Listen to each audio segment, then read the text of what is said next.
రారా గోపాల కృష్ణ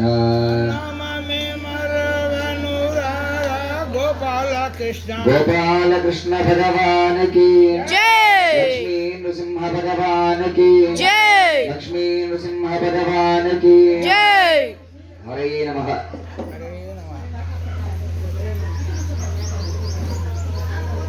జై శ్రీమన్నారాయణ. మనం చెప్పుకున్నాము ప్రహ్లాదుడు ఎంత గుణవంతుడు అనే విషయాన్నంతా కూడా. ప్రహ్లాదుడు అనునిత్యం భగవన్ నామస్మరణ చేస్తూ ఉండేవాడు. అనునిత్యము అంటే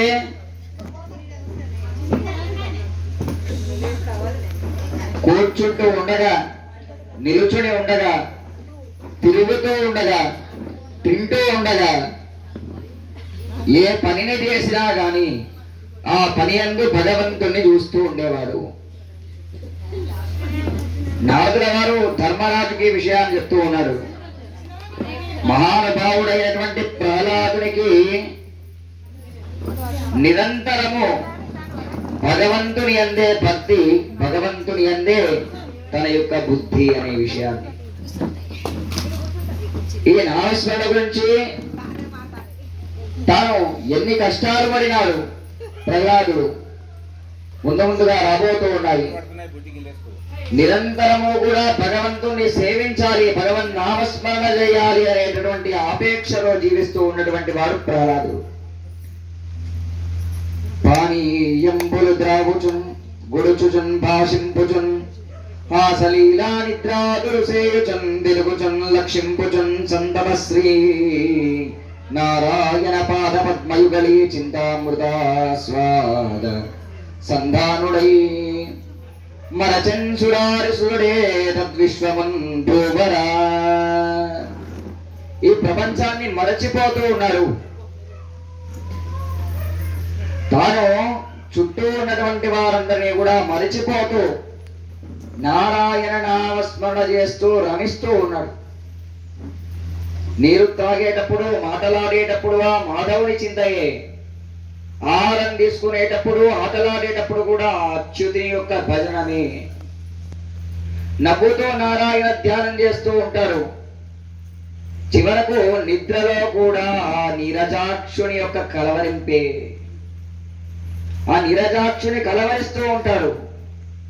ఈ విధంగా శ్రీమన్నారాయణుని చరణారవింద సంస్మరణమే అమృతాన్ని ఆస్వాదిస్తూ ఆ మైకంలో ఉంటాడు ఆ ప్రహ్లాదుడు. ఈ లోకాన్ని మరచిపోతాడు. మహనీయుడయ్యా ప్రహ్లాదుడు అనే విషయాన్ని చెబుతూ ఉన్నాడు నారదుల వారు ధర్మరాజుకు. ప్రహ్లాదునికి పూర్వజన్మలో మహాభక్తులతో స్నేహం ఉన్నది. ఆ పూర్వజన్మ వాసన వలన ఈ జన్మలో కూడా శ్రీహరి పాదాలపై భక్తి ఏర్పడింది. అటువంటి భక్తుడైనటువంటి పవిత్రమైనటువంటి పుత్రుని మీద రాక్షసరాజైనటువంటి హిరణ్యకశిపు విరోధాన్ని పెంచుకుంటూ ఉన్నారు. మనస్సులో కరుణ ఏమాత్రం లేకుండా ఉన్నది. కఠినాత్ముడై ఉన్నారు. కన్న కుమారుని చంపడానికి భటులను పంపిస్తూ ఉన్నారు అని పలికినటువంటి నారదుని మాటలన్నీ కూడా విన్నటువంటి ధర్మరాజు ఈ విధంగా అడుగుతూ ఉన్నాడు. పుత్రుడైనటువంటి ప్రహ్లాదుని ఎందుకోసమై శిక్షించినాడు నారద? లోకంలో కుమారులు చేతనైన వారైనా చేత కాని వారైనా కానీ తండ్రికి ప్రేమ మాత్రం తగ్గదు కదా. పుత్రుల్ నేర్చిన నేరకున్న జనకుల్ పోషింతుడెల్లప్పుడు మిత్రత్వంబున బుద్ధి సత్తుగురుతోన్మేషంబు వారింతుడే శత్రుత్వం బుందలం పరిట్టియడ నా సౌజన్యరత్నాకరం పుత్రుల్లోక పవిత్రుడండ్రి నెలగున్ బంధింపనిట్లోచ్చనో. అందులో ప్రహ్లాదుడు రత్నం లాంటి వాడు. రత్నం లాంటి ప్రహ్లాదుని ఎందుకని హింసించినాడయ్యా? రత్నం లాంటి గుణం గలవాడు అంత పవిత్రమైనటువంటి పుత్రుణ్ణి కన్నందుకు సంతోషించాలి గాని సంతోషించకపోగా హింసిస్తూ ఉన్నాడా? అతనికి మనస్సు ఎలా అంగీకరించింది, మనసు ఎలా వచ్చిందయ్యా అని ఈ విధంగా ధర్మరాజు నారదుని ప్రశ్నించగానే నారదుడు ఈ విధంగా చెప్తూ ఉన్నాడు. ధర్మరాజా, నీవు అన్నట్టే దానవేశ్వరుడు కొడుకును తన మార్గంలోకి తీసుకురావాలి అని చెప్పి విశ్వ ప్రయత్నాలన్నీ కూడా చేస్తూ ఉన్నాడు. హిరణ్యకశిపుడు ఒక రోజు ప్రహ్లాదుని ప్రేమగా పిలిచినాడు. వారి స్వభావం పరిశీలించగా చూసినటువంటి వాడై మనసులో ఇలా అనుకుంటూ ఉన్నాడు, అసలు వీనికి రాజ్యకాంక్ష ఏమాత్రమైనా ఉన్నదా లేదా, రాజ్యం చేపట్టాలి, పరిపాలించాలి, నేను రాజును కావాలి అని ఏమాత్రమైనా ఉన్నదా లేదా, ఎప్పుడూ మామూలు వ్యక్తిలాగా కనిపిస్తూ ఉంటాడు, సోమరిపోతులాగా ఉంటాడు, పౌరుషంగా ఉండడే, కోపానికి రాడే. ఒకవేళ చదువు చెప్పిస్తే మనసు వికసిస్తుందేమో, బాగుపడతాడేమో, చురుకుతనం వస్తుందేమో అని ఆశపడ్డాడు. విధంగా పిలుస్తూ ఉన్నాడు, నాయన ప్రహ్లాద, నీవు చాలా మంచివాడివిరా. కొడుకుని ముద్దాడుతూ ఉన్నాడు. ఈ విధంగా చెప్తూ ఉన్నాడు, చదువుకోని వాడు అజ్ఞానిగా ఉంటాడు, చదువు చాలా ముఖ్యమైనటువంటిది, నీవు చదువుకోవాలిరా, చదువుకుంటే తెలివితేటలు బాగా వస్తాయి. చదువని వాడగ్నుండు చదవిన సదసద్వివేక చతురతల్గలుగున్ జదువ కవలయును జనులకు చదివించెదనార్యులొద్ద చదువుము తండ్రి. నువ్వు చదువుకోవయ్యా, నిన్ను గురువుల దగ్గరికి పంపిస్తాను, వారి వద్ద అనేకమైనటువంటి విషయాలు నీవు నేర్చుకో. గురుపుత్రులను చూచి గురుపుత్రులు అక్కడికి వచ్చినారు, వారిని పిలిపించినారు. వారి పేర్లు ఏమిటి? చండుడు, అమర్కుడు అనేవారు. వారి ఇరువురు అక్కడికి రాగా వారిని చూసి ఈ విధంగా అంటూ ఉన్నాడు దానవరాజు, మీరు పరమ పవిత్రులు, మాకు గౌరవ పాత్రులు, మా కుమారుడు అజ్ఞానంతో అంధుడై ఉన్నాడు, ఎప్పుడూ సోమరిలాగా ఉంటాడు, కావున మీరు మా మేలు కోరేవారు కావున మా బాలుని చేత గ్రంథాలను చదివించండి, వీరికి శాస్త్రాలను బోధించండి అని చెబుతూ ఉన్నాడు. రాజు మాటలన్నీ కూడా విన్నటువంటి వారి ఆ పిల్లవాడిని తీసుకొని బయలుదేరి వెళ్ళినారు. నాయన, ఏదైనా ప్రయత్నం ఫలించాలంటే ప్రభువు యొక్క శక్తి, మంత్రశక్తి, ఉత్సాహ శక్తి అనే 3 శక్తులు కలిసి ఉండాలి. అవి అన్నీ సహకరించి నీ ప్రయత్నాలు ఎంతవరకు వచ్చాయి, వేదాలు వల్లించావా అని ఇలా పాఠశాలకు వెళ్ళి ఒకనాడు వచ్చినటువంటి ప్రహ్లాదుని అడుగుతూ ఉన్నాడు. వేదాలను వల్లించావా, శాస్త్రాలు పఠించావా? కుమారుడు తీయని మాటలు మాట్లాడితే వినాలి అనుకుంటారు తండ్రులందరూ కూడా. సంతోషాన్ని కలిగిస్తాయి ఆ మాటలన్నీ. గురువులు చెప్పినటువంటి పాఠాల్లో నీకు బాగా నచ్చినటువంటిది ఏదైనా చెప్పరా అన్నాడు. ఇలా గురువు దగ్గరికి వెళ్ళినారు, కొన్నాళ్ళు ఉన్నారు, తిరిగి వచ్చినారు. రాగా ఇవన్నీ కూడా అడుగుతూ ఉన్నాడు. ఏ విషయమో చెప్పు నాయనా అని అడుగుతూ ఉన్నాడు. అప్పుడు ప్రహ్లాదుడు తండ్రితో ఈ విధంగా అంటూ ఉన్నాడు, ఏం నేర్చుకున్నావో చెప్పు అంటే, ఎల్ల శరీరధారులకు నిల్లను చీకటి నోతి లోపలంద్రెల్లక వీరునే మను మది భ్రమణం బుణ భిన్నులై ప్రవర్తిల్లక సర్వమున్నదని దివ్య కళామయమంచు. వినకూడనటువంటిది ఆ హిరణ్యాక్షుడు ఏదైతే వినకూడదనుకున్నాడో ఆ విషయాన్ని చెప్తూ ఉన్నాడు. విష్ణునందుల్లము చేర్చి, ఏం పదం వాడినాడు? విష్ణునందుల్లము చేర్చి తారడివి నుండుట మేలు నిశాచరాగ్రణి. ఏ పదాన్నైతే వినకూడదు అని అనుకుంటూ ఉన్నాడు హిరణ్యకశిపుడు, ఆ విషయాన్నే చెప్తూ ఉన్నాడు. తండ్రి, నాకు నచ్చినటువంటి విషయం ఒక్కటే, అది ఏమిటన్నాడు? నారాయణ చరణ స్మరణం. నిత్యము నారాయణ అనడమే నాకు ఇష్టము, ఇంకేది కూడా నాకు నచ్చదు. కేవలంగా నారాయణ స్మరణమే చేయాలి. ఈ మానవులందరూ కూడా అజ్ఞానులు. ఈ సంసారమనే చీకటి నోతిలో పడి బయట పడలేకుండా ఉన్నారు. కూపస్థ మండూలకంలాగా ఉంటూ ఉన్నారు. నేను అనే భేద బుద్ధితో ఉంటూ ఉన్నారు. నేను నాది అనేటటువంటి భావనతో ఉంటూ ఉన్నారు. ఇలా బుద్ధితో భ్రమలో బ్రతుకుతూ ఉంటారు ఈ జనులందరూ కూడా. అలా కాకుండా అంతా భగవంతుని విచిత్రమైనటువంటి లీలా విలాసం అని తెలుసుకోవాలి. వీళ్ళెవరూ కూడా ఆ విషయం తెలుసుకోవడం లేదు తండ్రి అని అంటూ ఆ విష్ణువు తలుచుకుంటూ సంపదలన్నీ విడిచిపెట్టి అడవిలో నివసించినా చాలు, జీవితం ధన్యమైపోతుంది అంటూ ఉన్నాడు. మాటలు మాట్లాడుతూ ఉంటే విన్నటువంటి దానవరాజు ఆశ్చర్యపడుతూ ఉన్నాడు. ప్రహ్లాదునితో ఈ విధంగా అంటూ ఉన్నాడు, కుమార, పిల్లలు పెద్దవాళ్లను అనుసరిస్తారు, గురువులు చెప్పింది చదువుతారు. ఎవరైనా బెదిరించి నీకు ఈ తప్పుడు మాటలు నేర్పిస్తూ ఉన్నారా?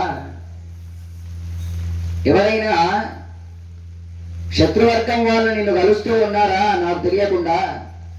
వారేమైనా నీకు బోధిస్తూ ఉన్నారా? శత్రువును మెచ్చుకోమని ఎవరు చెప్పినారురా నీకు?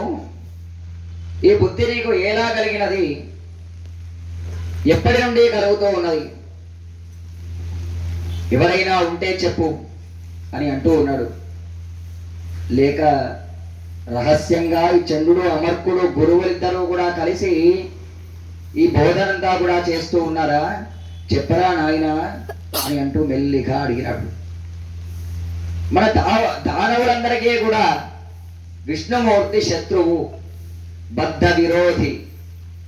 అతన్ని మనం నిందించాలి కానీ స్తుతించకూడదు, పొగడకూడదు. పుత్రగా మన పని ఏంటంటే చెప్తూ ఉన్నాడు వాళ్ళ పనులన్నీ కూడా గొప్ప గొప్ప పనులలాగా చెప్తూ ఉన్నాడు. ఇంకా వీటిని ఏమంటూ ఉన్నారు? దేవతలను తన్ని తరిమేయడము, మునీశ్వరులను సిద్ధపురుషులను వేధించడం, యక్ష కిన్నర గంధర్వులను ఏడిపించడం, నాగగరువులను నాశనం చేయడం, ఇదే మన పని. కానీ ఈ హరి గిరి అని మూఢునిలాగా అజ్ఞానం అని అంధకారంలో పడితోపోతూ ఉన్నావు అని దానవరాజు తాను అంధుడని భావిస్తూ ఉన్నటువంటి పుత్రునికి చెప్తూ ఉన్నాడు. ఎవరండి అసలైనటువంటి అంధుడెవరు? హిరణ్యకశిపే అంధుడు.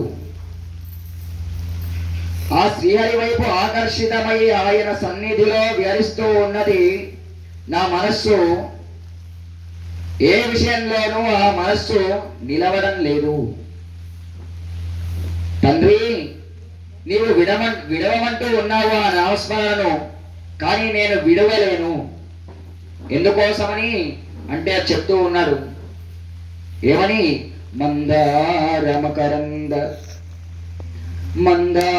మకరంద మాధుర్యమునదేలు మధుపంబువోగునే మదనములకు నిర్మల మందాకిని వీచి కలదోగురాయించ సనుని తరంగిణులకు లలిత రసాల పల్లవ కారియే చొక్కు కోగిల సేరునే కుటజములకు పూర్ణేందు చంద్రికా స్ఫురిత చకోర కంబరుగునే సాంద్రనీ హారములకు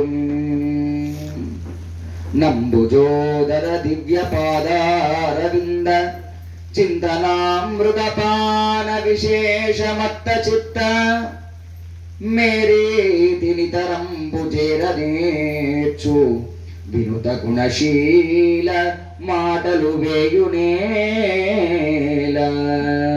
మహానుభావ, మందార పుష్పంలోని మకరంద మాధుర్యాన్ని అనుభవించేటటువంటి తుమ్మెద ఉమ్మెత్తల దగ్గరికి వెళ్ళమంటే వెళ్తుందా?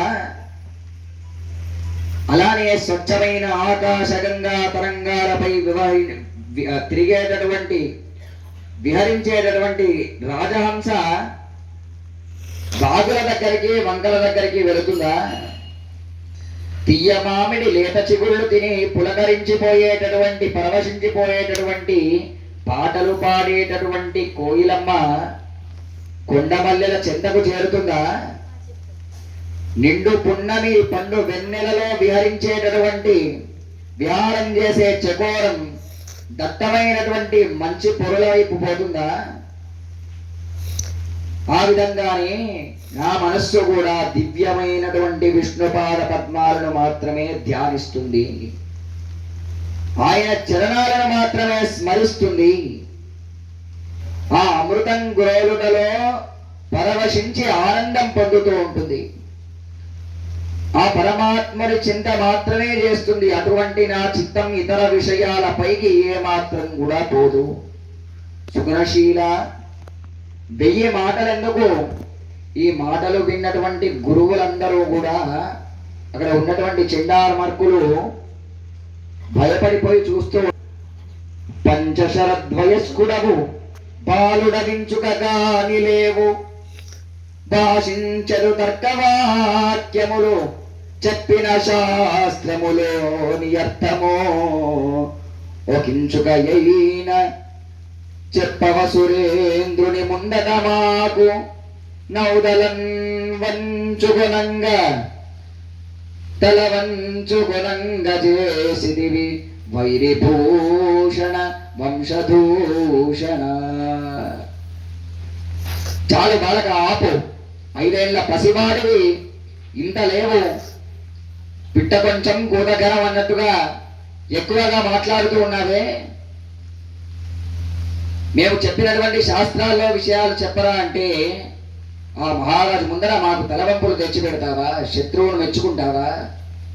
నీ వంశానికి మచ్చ తీసుకువచ్చేలాగా ఉన్నావే, ఇక చాలు అని అంటూ దానవరాజుతో గురువులు ఈ విధంగా అంటూ ఉన్నారు. మీ పాదాలపై ఆన, ఆ బాలుణ్ణి భయపెట్టో కొట్టో ఎలాగైనా సరే ఆయనను చదివిస్తాము, మా నైపుణ్యం చూపిస్తాం, వినండి, కోపగించకండి అని చెప్పి ప్రహ్లాదుని తీసుకొని భయపెట్టి అక్కడి నుండి తీసుకొని పోతూ ఉన్నారు గురువులు ఇరువురు కూడా. ప్రహ్లాదు సాధ్వి గురువుల వెంట వెళుతూ ఉన్నాడు. అలా ధర్మశాస్త్రము, అర్థశాస్త్రము, కామశాస్త్రము గొప్పగా బోధించారు, పలుమార్లు వల్లింపవేశారు. సామదాన భేద దండోపయాలచే అనేక శాస్త్రాల్లో వారిని నీతి కోవిదుని చేసినారు. వాడు బుద్ధివంతుడు అయినాడిక వాళ్ళ ఉద్దేశంలో. ఇక బుద్ధివంతుడు అయినాడు, ప్రవేశపెట్టవచ్చు రాజు దగ్గర అనుకున్నారు. మహారాజు ఆస్థానానికి వెళ్ళారు.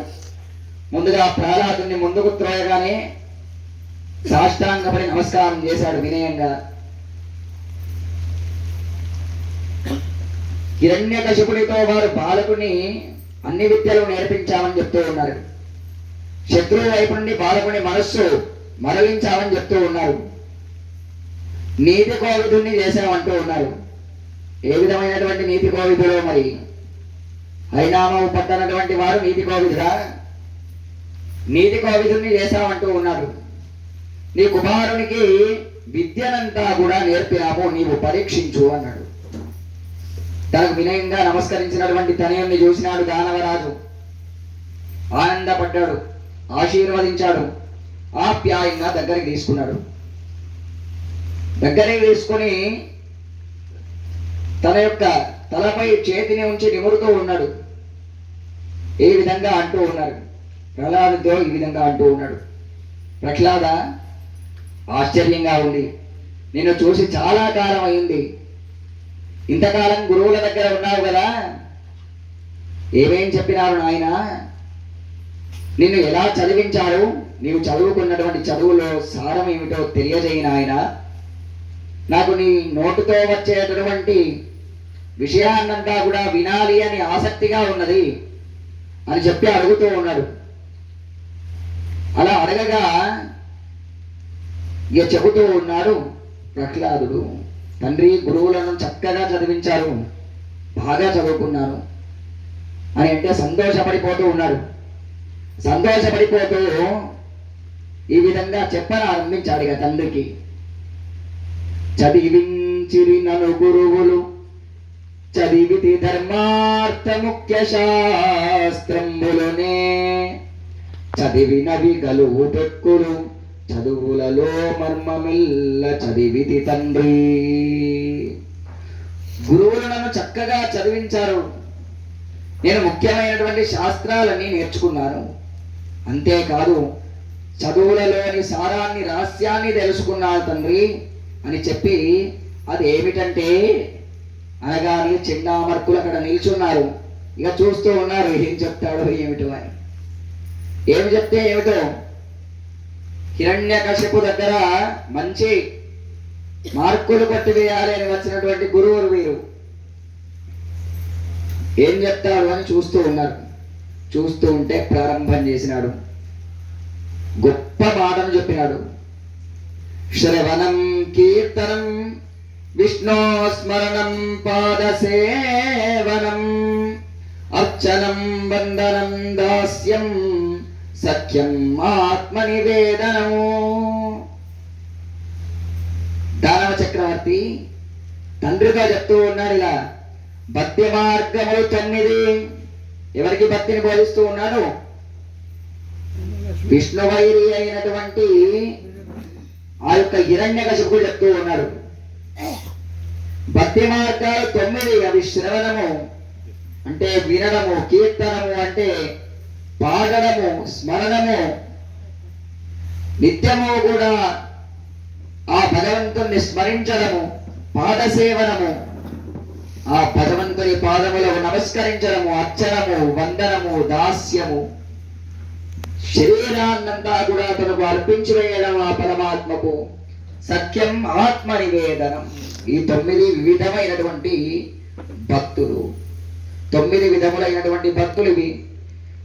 ఈ మార్గాలను మనసా వాచా కర్మణ ఒకే విధంగా నెరవేరుస్తూ ఆ శ్రీహరిని నమ్ముకొని మానవుడు ఉత్తముడుగా ఉంటాడు.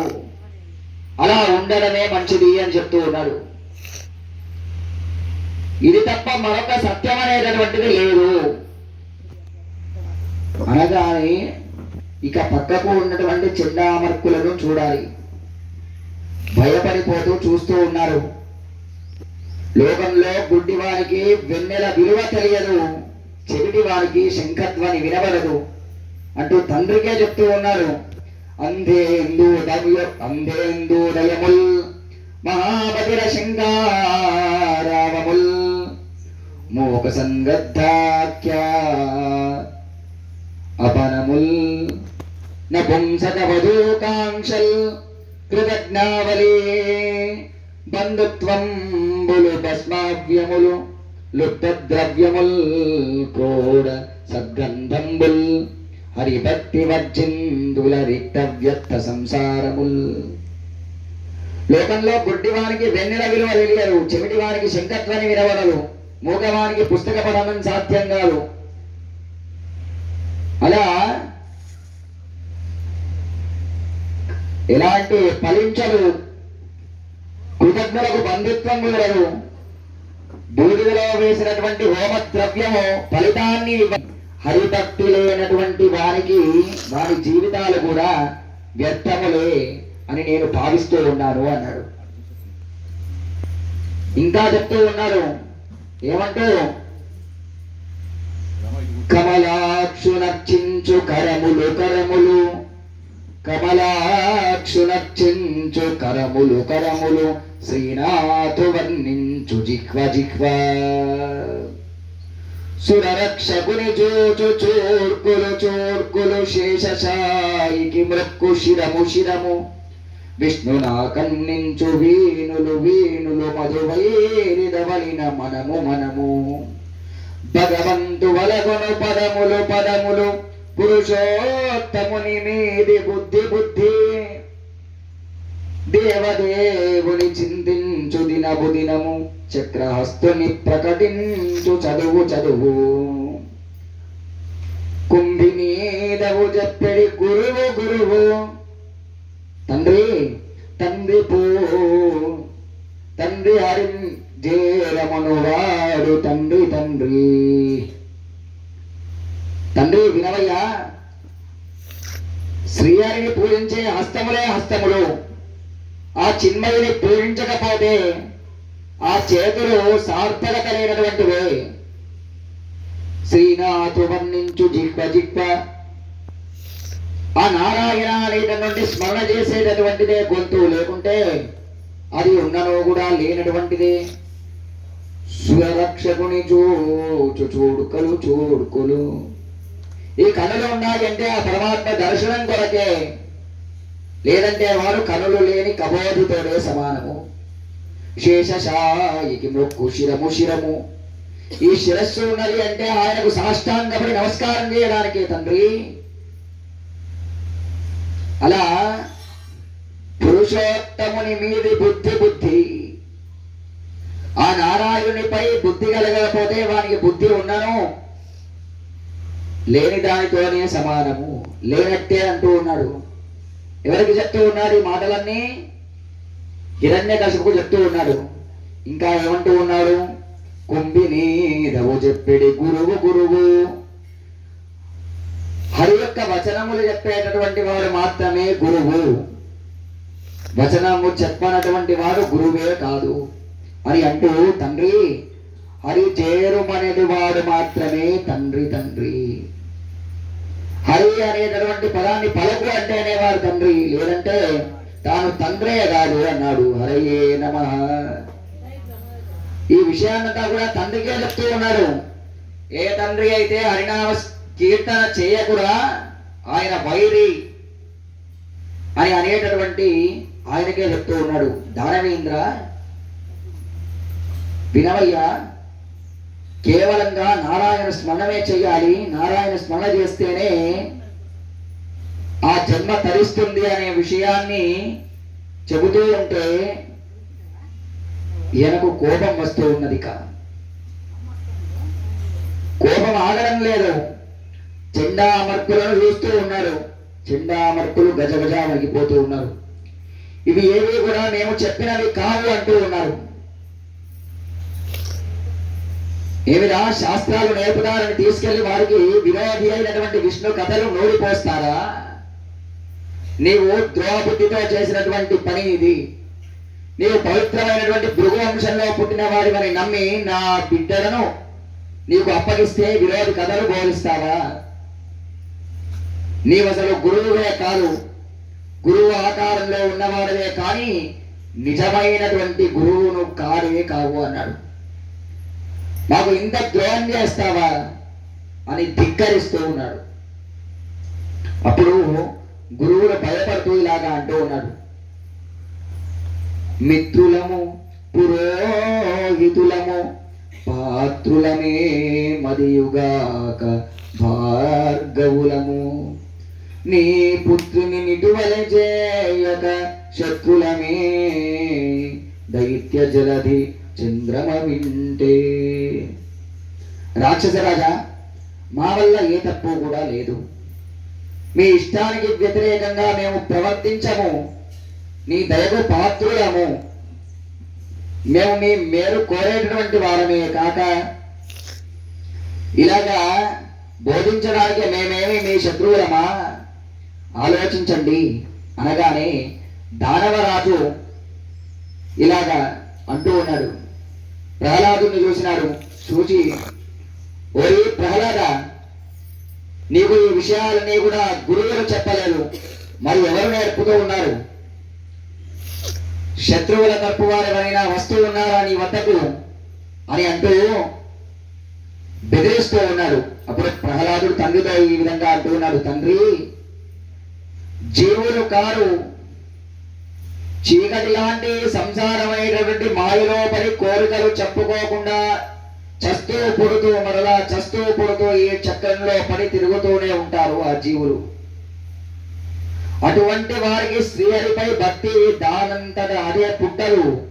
ఒకవేళ ఇతరులు బోధించినా సరే, ఎందరు బోధించినా ఎన్నిసార్లు ఆయన యొక్క నామస్మరణ చేసిన భక్తి అనేటటువంటిది పూర్వజన్మ యొక్క ఫలితము లేకుంటే వారికి కలగదు. ఆయన అనుగ్రహం ఉంటే మాత్రమే వారికి భక్తి కలుగుతుంది. తండ్రి, చివరకు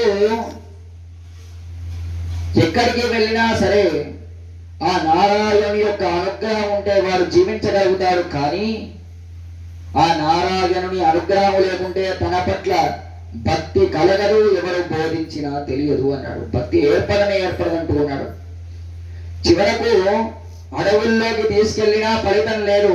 దేవుని మీద అంత తొందరగా మనస్సు పోతుందా?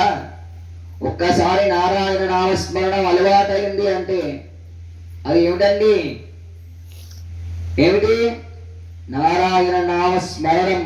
నారాయణ అనే శబ్దం అంత మాత్రమైనటువంటి శబ్దం ఒక్కసారి మన నోటి నుండి వస్తూ ఉన్నది అంటే వదలగలమా? దానిని విడిచిపెట్టగలమా? ఏదైనా మాట్లాడుతూ ఉన్నటువంటి సమయంలో కూడా అయ్యో నారాయణ అంటాం. కష్టం వచ్చినా అయ్యో నారాయణ అంటాం. కానీ ఇంకేదైనా అనవస్తుందా? నోటి నుంచి ఇంకేదైనా పదం వస్తుందా? అలా నారాయణ నామస్మరణము ఒకరు నేర్పితే రాదు తండ్రి. దానంతది ఆ నారాయణుడు అనుగ్రహిస్తే మాత్రమే వస్తుంది అని అంటూ తండ్రికి చెప్తూ ఉన్నాడు. దానవేశ్వర, గుడ్డివాడు మరొక గుడ్డివాడిని చేయబట్టుకొని వాడి సాయంతో ఏ వస్తువు ఎక్కడికైనా తీసుకువెళ్ళగలుగుతాడా? చూడలేడు కదా. అదే విధంగా విషయాసక్తులై కర్మబంధాల్లో చిక్కుకున్న వారు శ్రీహరిని చూడలేరు. విష్ణు భక్తుల పాద పరాగాలు తల మీద ధరించిన పుణ్యాత్ములవుతారు. విష్ణు భక్తుల గురించి ఎంత గొప్పగా చెప్తున్నారండి.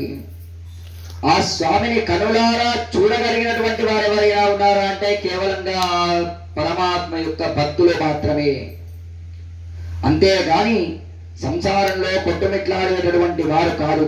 భగవంతుని ఎన్నటికీ కూడా దర్శించలేరు. ఆ పరమాత్మని ఎప్పటికీ కూడా చూడలేరు అంటూ ఉన్నాడు. రాక్షసేశ్వర, సంసారమనే ఘోరమైనటువంటి సంద్రాన్ని దాటాలంటే అవసరమైనటువంటి నౌక ఒకటే, నావ ఒకటే. ఏంటది? హరినామస్మరణం. ఈ హరినామస్మరణం మాత్రమే, హరిభక్తి అనే ఒక్క నౌక ఒక్కటే దీనికి దాటించగలరు. దీనిని చదువు, పాండిత్యం ఇవి ఏవి కూడా దేనికి పనికిరావండి అని పలికినటువంటి మాటలన్నీ కూడా వింటూ ఉన్నాడు. పుత్రునిపై దానవరాజుకు ఒక్కసారిగా ఇక ప్రేమ అంతా కూడా పోయిందండి. ప్రేమ అంతా కూడా పోయింది. ఒడిలో కూర్చున్నటువంటి ప్రహ్లాదుని కిందికి దించినాడు. కళ్ళన్నీ ఎర్రగా అవుతూ ఉన్నాయి. నిప్పులు రాల్చే కళ్ళతో చూస్తూ ఉన్నాడు. మంత్రులతో ఇలాగా అంటూ ఉన్నారు, మంత్రులారా, విష్ణువు వరాహ రూపంలో సాక్షాత్తు తన పిన్న తండ్రే చంపినాడు అనే బాధ, సిగ్గు కూడా లేకుండా వీడు మన వంశానికి వైరి అయినటువంటి హరిని తలుస్తూ ఉన్నాడు. విరోధికి భజిస్తూ ఉన్నాడు. విజయోజన భజన చేస్తాడా? నా పుత్రుడై పుట్టి శత్రువుకు భక్తుడవుతాడా? నాతోనే విరోధానికి పూనుకుంటూ ఉన్నాడు. తండ్రికే ద్రోహం తలపెట్టే ఇలాంటి తనయుణ్ణి లోకంలో ఎక్కడైనా చూశారా అని హిరణ్యకశిపుడు రాక్షస భటులను ఇలా ఆదేశిస్తూ ఉన్నాడు. పంచాబ్దంబులవాడు తండ్రి నగునా పక్షంబు నిందించి ఎత్కించిత్ భీతియులేక విష్ణునహితులంగీర్తించుచున్నాడు. వల్లం చెప్పిన మానడు అంగమున బుద్రాకారద వ్యాధిన్ మించన్ వీని ధరించిరండు ధనుజుల్ మీమీ పడుత్వంబులన్. కోపానికి వస్తూ ఉన్నారు రాక్షస వీరులారా. వీరు 5 ఏళ్ల పసివాడు అయినప్పటికీ నాకే ఎదురు చెప్తూ ఉన్నారు. నా శరీరంలో నుండి పుత్ర రూపంలో వ్యాధి జన్మించింది. మీరు వీరిని వెంటనే తీసుకొని వెళ్ళండి. తీసుకొని వెళ్ళి మీ శస్త్రాస్త్రాలతో వారిని వధించి వేయండి. వ్యాధి కలిగినటువంటి అవయవాన్ని ఏదైతే శస్త్రవైద్యుడు తొలగించి వేస్తాడో అలాగే వీడిని కూడా ఖండించి రండి అని చెప్తూ ఉన్నాడు. ఆ క్రూర రాక్షస వీరులు ఆ బాలుణ్ణి కొడుతూ మాటలతో ఆయుధాలతో బాధిస్తూ తీసుకొని వెళ్ళడం ప్రారంభించినారు. అది ఏమి చిత్రమో గాని ఆ పసివాని దేహం మాత్రం ఎన్ని కొట్టినా గాని కందడం లేదు. తన యొక్క నెత్తురు చిందడం లేదు. ముఖముపై ఉన్నటువంటి చిరునవ్వు చెదరడం లేదు. ఒకే మంత్రము ఏమిటది? ఓం నమో నారాయణాయ, ఓం నమో నారాయణాయ. ఏదైనా చేయనండి, ఆ నారాయణ నామస్మరణం మాత్రం మారడం లేదు. తన్ను నిశాచరుల్ పొడవ దైత్య కుమారుడు మాటి మాటికో పన్నగశాయి యోధను పంజన యో జగదీశ యో మహాపన్న శరణ్య యో నిఖిల పావనయంచు నిదుంచుగాని తాగన్నుల నీరు దేడు భయంకంపసతమేగాడు భూవరా.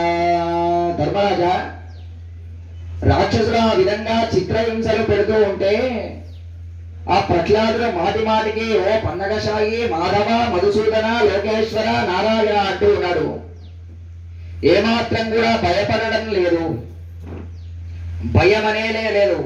జంకడు రాక్షసులు అన్ని బాధలు పెడుతూ ఉన్నా గాని ప్రహ్లాదుడు ఎటూ పారిపోవడం లేదు, కొట్టవద్దని కూడా చెప్పడం లేదు. ఇలా చేతులు కూడా అడ్డు పెట్టడం లేదండి. ఎవ్వరిని కూడా ద్వేషించడం లేదు. కొడుతూ ఉన్నటువంటి వాడికి కూడా చిరునవ్వుతో అడిగినటువంటి దానికి సమాధానం చెప్తూ ఉన్నాడు కానీ వాడిపై కూడా ద్వేషం కలగడం లేదు.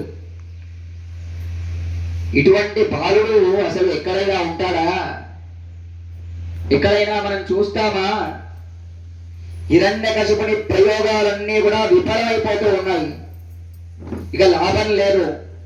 ఎన్నో ప్రయత్నాలు చేసినాడు, ఎన్ని ప్రయత్నాలు చేసినా కానీ విఫలమే అవుతూ ఉన్నాయి. మదించిన ఏనుగులతో బాలుని క్రింద పడవేసి తొక్కించుతూ ఉన్నాడు. పెద్ద పెద్ద విషసర్పాలు తెచ్చి వేస్తూ ఉన్నాడు. అగ్నిగుండాలలో వేస్తూ ఉన్నాడు. సముద్రములో ముంచిస్తూ ఉన్నాడు. ఎంత ప్రయత్నించినా కానీ కొండలపై నుండి త్రోయించినాడు.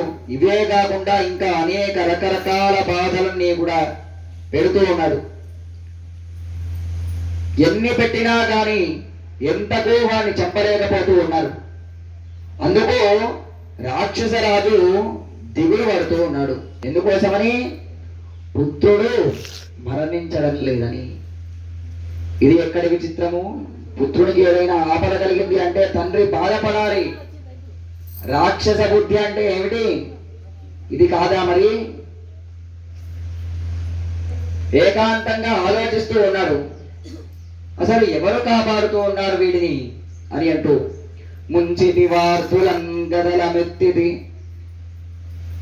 శైల తటకంబందు ద్రొప్పించిది శస్త్రరాజి బుడిపించిది మీడని పేంద్ర పక్షి రొప్పించిది ధిక్కరించిది శపించిది ఘోరదవాగ్నులందు ద్రోహించిది బెక్కుపాట్లు నలగించిది జావడేమి ఇదేమి చిత్రమో. వీని సముద్రాల్లో నెట్టించినాను, గదలతో కొట్టించినాను, కొండల మీద నుండి త్రోయించినాను. ఎన్ని చేసినా కానీ గీత కూడా పడడం లేదే, ఇది ఏ చిత్రమో అని బాధపడిపోతూ ఉన్నాడు. ఇదేదో దేవతా ప్రభావంలా ఉన్నది. ప్రహ్లాదుడు సామాన్యుడు కాదు, గొప్ప దైవశక్తి గలవాడు. ఈ బాలుడితో విరోధం పెట్టుకుంటే నాకు తొందరలోనే మరణం కలుగుతుంది అని మనస్సులో నిశ్చయించుకున్నాడు. దిగులుగా ఉన్నటువంటి రాక్షసరాజును చూసి గురువు చెండామర్కుడు ఏకాంతంగా ఇలా ధైర్యం చెప్తూ ఉన్నారు. రాజా, నీవు మహాశక్తిశాలివి, నీ పరాక్రమం అత్యద్భుతమైనటువంటిది. నీవు కోపించి కనుబొమ్మలు చిట్లించావంటే యుద్ధాలు సైతం ఆగిపోతాయి. ఇంద్రాదులు కూడా నీ మాటనే వింటారు, భయపడి పారిపోతారు. లోకం మొత్తానికి నీవే రాజువు, ఏకచక్రాధిపత్యాన్ని వహిస్తూ ఉన్నటువంటి వాడవు. ఈ పసివాని మాటలకు ఏమాత్రం దిగులు పడకండి అని చెబుతూ వక్రమార్గంలో అల్లరిగా ప్రవర్తిస్తూ ఉండేటటువంటి ప్రహ్లాదుని పెద్దలైనటువంటి గురువుల దగ్గరికి కొన్నాళ్ళు చదివిస్తే బుద్ధిమంతుడవుతాడు. ఆ తర్వాత మెల్లగా వయస్సుతో పాటే ఇంద్రుని మీద ద్వేషం కూడా నేర్పుతాము అని చెప్పి గురుదేవులు శుక్రాచార్యులు వచ్చేటప్పటికీ బాలుడు పూర్తిగా గుణవంతుడు అవుతాడు అని గురుపుత్రులు చెప్తూ ఉన్నారు. ఈ వచనాలు పలకగానే హిరణ్యకశిపుడు కొంత మనశ్శాంతి పొందినాడు. వివాహం అయినటువంటి రాజుకు నేర్పవలసినటువంటి ధర్మార్థ కామాలన్నీ కూడా ఈ ప్రహ్లాదునికి ఉపదేశించండి అని చెప్పినాడు. తీసుకొని వెళ్ళినారు గురువులు. తీసుకొని వెళ్ళిన తర్వాత అక్కడ ఆశ్రమంలో చేరుకున్నారు. నాయన ప్రహ్లాద, ఇక మానరా, నారాయణ నామస్మరణ చేయకు, నేను చెప్పినది విను అని చెప్పి ధర్మార్థ కామాలన్నీ కూడా నేర్పినారు. అవి అన్నీ కూడా నేర్చుకుంటూ ఉన్నారు. ఏది నేర్పినా నేర్చుకుంటూ ఉన్నారు. ఏకసంతాగ్రాహి. ఒక్కసారి ఒక మాటను చెప్తే ఆ మాటను ఒకేసారికి పడుతూ ఉన్నాడు. అటువంటి వాడు ప్రహ్లాదుడు. ఆయన మాటలన్నీ విన్నారు, అన్నీ నేర్చుకున్నారు. కానీ ఈ నామము మాత్రము విడవడం లేదు. ఇక ఒకనాడు చూసి పిల్లలందరినీ ఒక దగ్గరికి తీసుకువచ్చినారు. బాలకులార రెండు మన ప్రాయపు బాలురు, బాలకులార రెండు మన ప్రాయపు బాలురు, కొందరు రువిపై గూలుట గంటిరే, గురుడు క్రూడు ననర్ధ చయంబునందు దుశ్శీలిత నర్ధ కల్పనంబు చేసడి గ్రాహ్యంబుగాదు శాస్త్రమే, శాస్త్రమే మేలరించదన్ వినినమే నిరంతర భద్రమయ్య. మీకు మంచి మంచి విషయాలు చెప్తాను రండి. ఇంతవరకు గురువుల శాస్త్రాలన్నీ చెప్తూ ఉన్నారు కదా, శాస్త్రాలే కాదు అన్నారు. అందరినీ కూర్చుండబెట్టినారు. విషయాలన్నీ కూడా బోధిస్తూ ఉన్నారు మన గురువులు. పనికిరానటువంటి విషయాలు అవన్నీ కూడా అంటూ ఉన్నాడు. అవి మనం నేర్చుకున్నా కానీ లోకంలో అక్కడికి వచ్చినటువంటివి కావవి. మనం నేర్చుకోదగినవి మరికొన్ని ఉన్నాయి అని అంటూ లోకంలో చిన్నతనంలోనే కొందరు మన 7 పిల్లలు మన కళ్ళ ముందే చనిపోవడం చూస్తూ ఉన్నాం కదా. కావున మానవుడు జీవితకాలం ఏమాత్రం వృధా చేయకూడదు. మీ మేలు గారు చెప్తూ ఉన్నాన్రా రండి అని అంటూ అందరినీ పిలుస్తూ ఉన్నాడు. ఇది వింటే మీకు క్షేమం కలుగుతుంది అంటూ ఉన్నారు. ధర్మాలు ఆచరించగలిగినటువంటి మానవ జన్మ పొందడమే చాలా కష్టం. అందులో పురుషుడిగా పుట్టడం గొప్ప అదృష్టం. మనుష్యుని ఆయుర్దాయం 100 సంవత్సరాలు మాత్రమే. అందులో సగకాలం రాత్రి నిద్రగా గడిచిపోతుంది, మరికొంతకాలము నిద్రాహారాలతో గడిచిపోతుంది, ఆటపాటలతో బాల్యం గడిచిపోతుంది. 50 సంవత్సరాలు మానవుడు ఇంద్రియ సుఖాలకు వశమైపోయి ఉంటారు, అరిషడ్ వర్గాలకు లొంగిపోయి ఉంటారు. దాని నుండి బయటకు రాలేక కొట్టుమిట్లాడుతూ ఉంటాడు. ఈ జీవుడు తన ప్రాణాల కంటే కూడా తీయగా అనిపించేటటువంటి ఆశకు దాసుడవుతాడు. ఈ కోరికల కారణంగా ఇతరుల ధనాన్ని అపహరిస్తాడు, అపహరించాలని చూస్తాడు. రహస్యంగా అనేక తప్పులను చేస్తూ ఉంటారు. కాళ్లకు బంధాలు వేసే భార్యలు ఏర్పడతారు. ఇది నేను చెప్పినటువంటి మాట కాదు. తీయని మాటలు పలికేటటువంటి వారందరూ కూడా లోపల క్రూరులై ఉంటారు. కాలము మారుతూ ఉంటుంది అని ఈ విషయానంతా కూడా చెబుతూ ఉన్నారు. సంసారం అనేటటువంటి మాయలో పడిపోతారుగా. ఈ మాయలో పడిపోయి తన కుటుంబాన్ని పోషించడంలో నిమగ్నమై ముక్తిని పొందే మార్గాన్ని మరిచిపోతాడు ఈ జీవుడు. పుట్టినప్పుడు చిన్నప్పటి నుండి బుద్ధి బలంతో భక్తి ధర్మాలను ఆచరించాలి. దీనికి వయస్సులో సంబంధం లేదు అన్నాడు. గోపాలకృష్ణ భగవానికి, జై గోపాలకృష్ణ భగవానికి. జై కష్టాలు కోరుకోకుండానే వచ్చినట్లు సుఖాలు కూడా కోరకుండా అవే వస్తాయి. వాటి కోసం ఎంతో విలువైనటువంటి జీవిత కాలాన్ని వృధా చేసుకోరాదు. హరే నారాయణ నారాయణ జయ గోవింద హరే, నారాయణ నారాయణ జయ గోపాల హరే.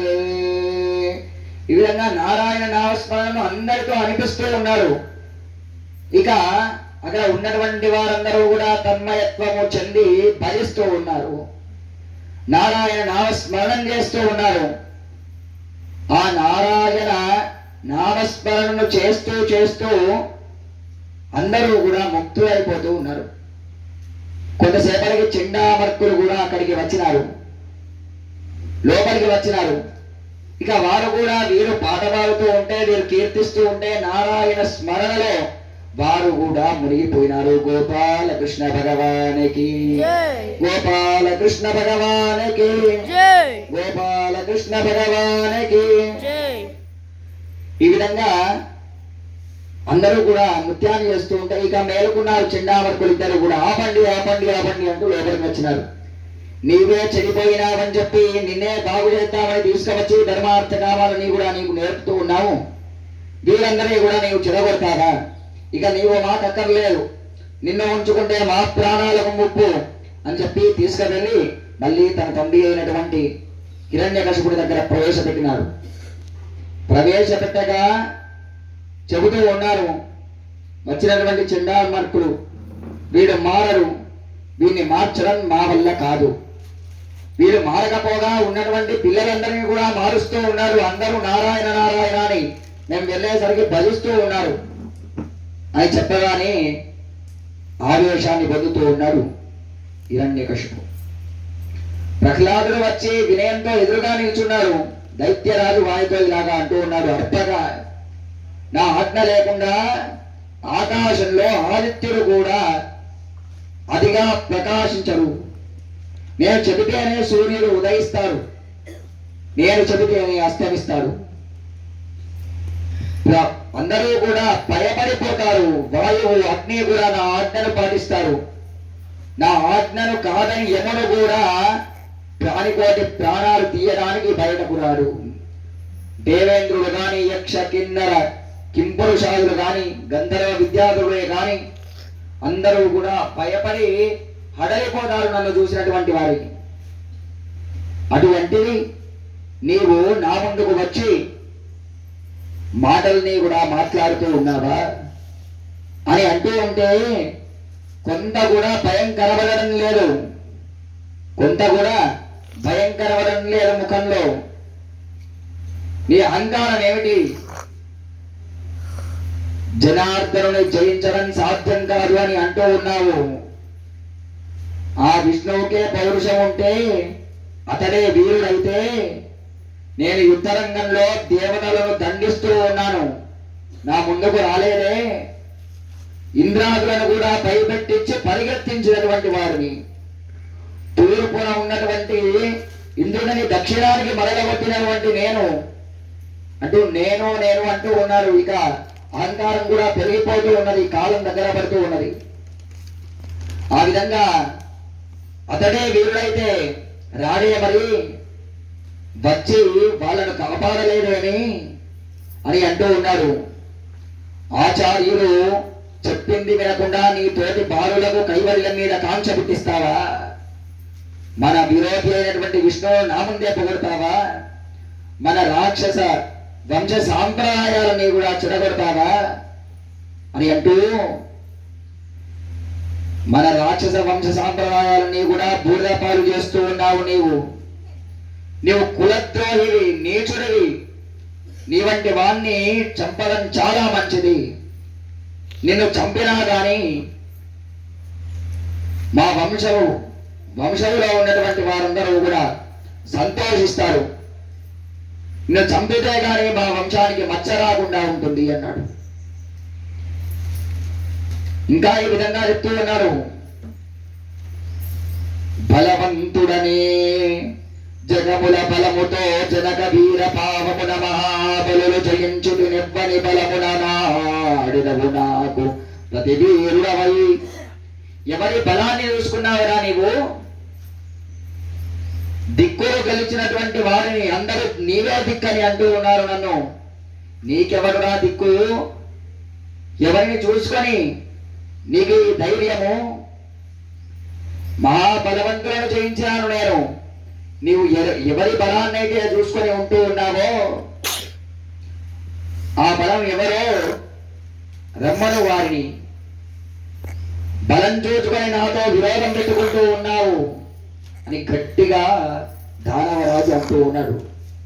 అనగానే ప్రహ్లాదుడు ఒక చిరునవ్వు నవ్వుతూ ఏమంటూ ఉన్నాడు, బలయుతులకు దుర్బలులకు బలమెవ్వడు నీకు నాకు, బ్రహ్మాదులకు బలమెవ్వడు ప్రాణులకును బలమెవ్వడంటి విధుడు బలమ సురేంద్ర.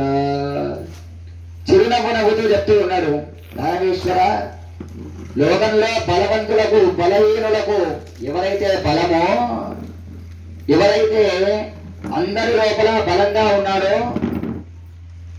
అందరి పట్ల శక్తిని నింపేటటువంటి వారు ఉన్నాడో, నాకు బ్రహ్మాది దేవతలకు ఎవరు బలమో, సమస్త ప్రాణ కోటికి ఎవరు బలమో ఆ పరాత్పరుడే నాకును నీకును అందరికి నీవు కూడా బలము. ఆయనే తండ్రి, జనార్దనుడే జగత్పతి. కాలానుగుణంగా వివిధ రూపాలను ఆయన ధరిస్తూ ఉంటారు.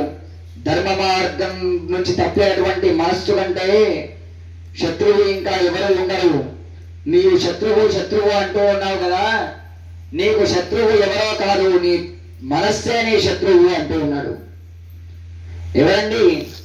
మనం కూడా కొందరు చేస్తూ ఉంటారు, జపాలు చేసేటప్పుడు కానీ ఇంకెప్పుడైనా కానీ సంకల్పాలలో చెప్పేటప్పుడు కానీ ఏమని చెప్తామో, సకల శత్రు సంహరణార్థం అని అంటారు. మరి శత్రు అనేటటువంటి శబ్దానికి అర్థం ఏమిటి? ఏమిటండి? కామ క్రోధ లోభ మోహ మదమాశ్చర్యాలే శత్రువులు. ఈ క్రోధమే శత్రువు, ఈ మనస్సే శత్రువు.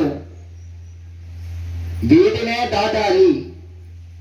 తండ్రి, నీ మనస్సును వశం చేసుకో, రాక్షస భావాన్ని విడిచిపెట్టు అంటూ ఉన్నాడు. తండ్రికి బోధ చేస్తూ ఉన్నాడు.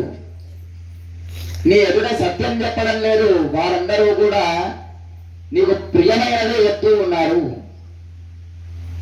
నీతో ఉన్నటువంటి వారందరూ కూడా సత్యాన్ని నీకు బోధించడం లేదు.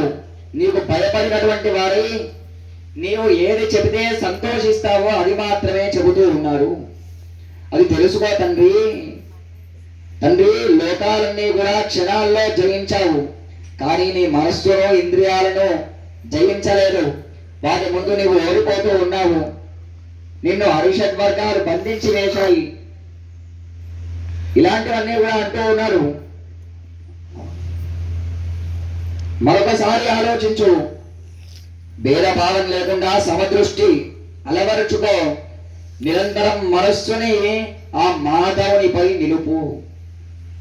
ఆ మాధవుడే మనస్సు అని భావించు. మాధవుడే మనస్సు అనేటటువంటి విషయాన్ని తెలుసుకో అని ప్రహ్లాదుడు చెప్తూ ఉన్నారు.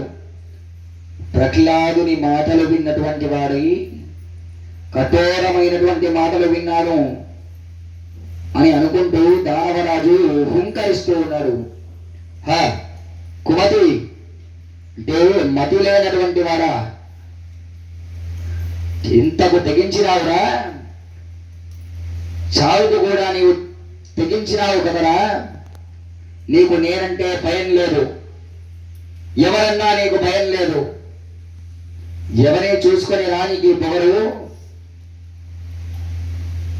నా తోడం ప్రతిపాశలాడదు జగన్నాథుండు, నాకంటే నీ భూత శ్రేణికి రాజులేడొకడు సంపూర్ణ ప్రభావుండు.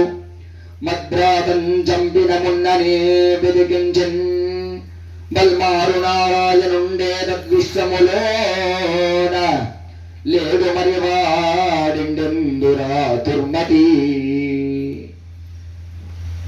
నా సోదరుణ్ణి చంపినటువంటి ఆ నారాయణుణ్ణి లోకాలన్నీ కూడా తిరిగి వెతికినారు కానీ వారు ఎక్కడా కనబడలేదు. దుర్మార్గుడా, నాతోనే వాదానికి దిగుతూ ఉన్నావా?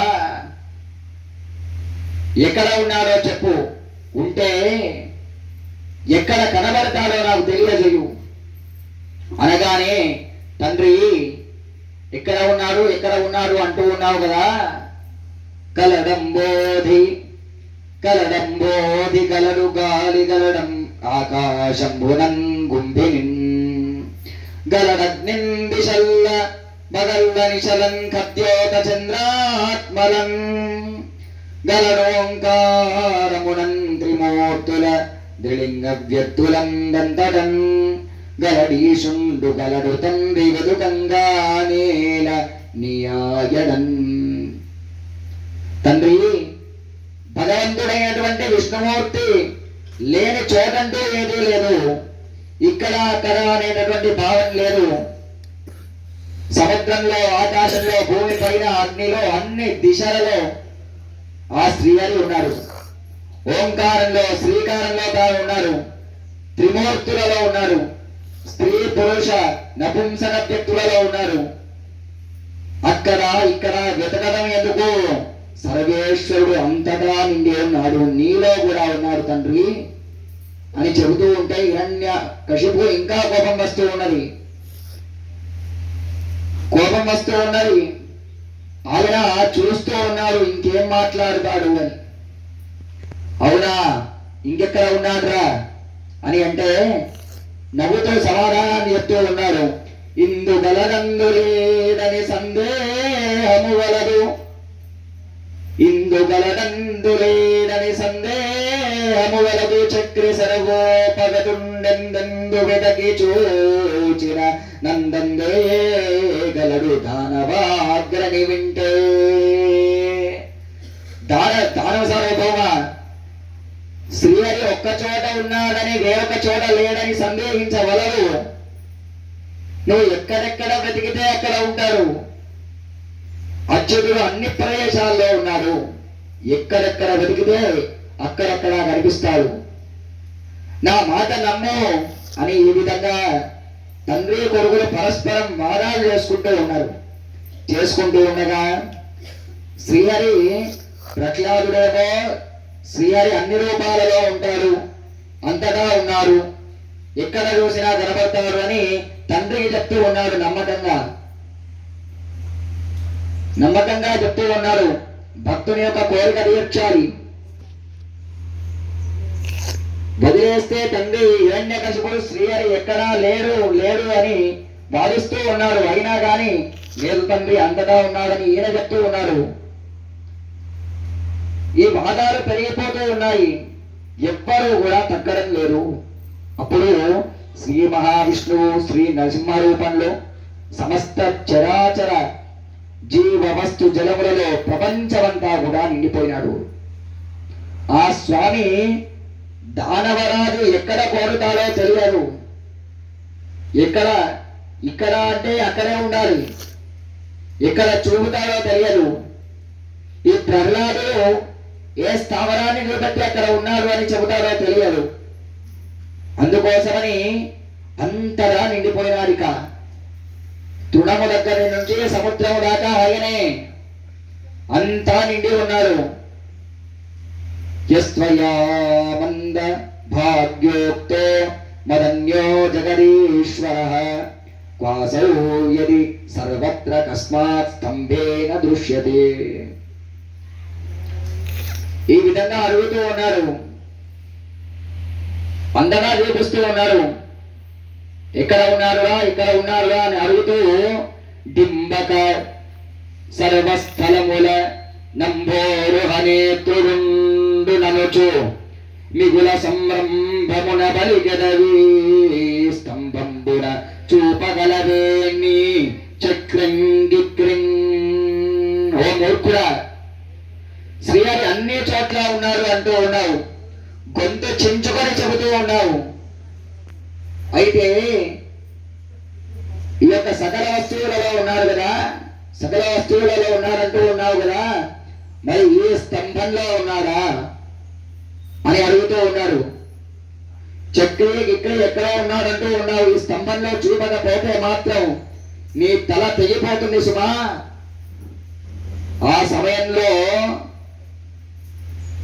ఈయన మాట్లాడుతూ ఉన్నటువంటి మాటలకు సమాధానంగా చెప్తూ ఉన్నారు. హుంకరిస్తూ ఉన్నాడు హిరణ్యకశిపుడు. ఆ మాటలు విని ప్రహ్లాదుడి లాగా అంటూ ఉన్నారు. బ్రహ్మ మొదలుకొని గడ్డి పరకలాగా అంతటా అన్ని వస్తువులలో పరమాత్మ నిండి ఉన్నాడు. అలాంటప్పుడు ఇంత పెద్ద స్తంభంలో ఎందుకున్నాడు తండ్రి?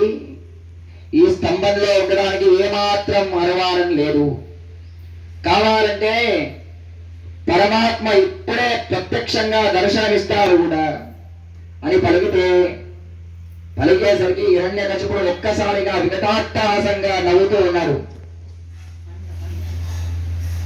గట్టిగా నవ్వుతూ, శభాష్, ఈనాడు నా పుత్రుడు అనిపించుకున్నావు.